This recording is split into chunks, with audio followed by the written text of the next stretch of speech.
Next, it's time to learn Boingy Boingy. When I got to this stage of learning, this was actually one of the hardest tricks I ever learned. There are harder yo-yo tricks, but this one is not easy.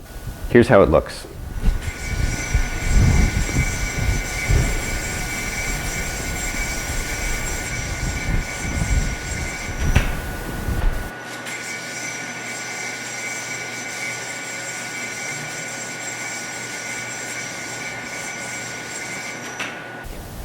So now the steps for Boingy Boingy.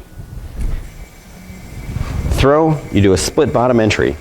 Now here's the key and the tough part is you have to make sure you pinch the loop right here with the thumb on your throwing hand.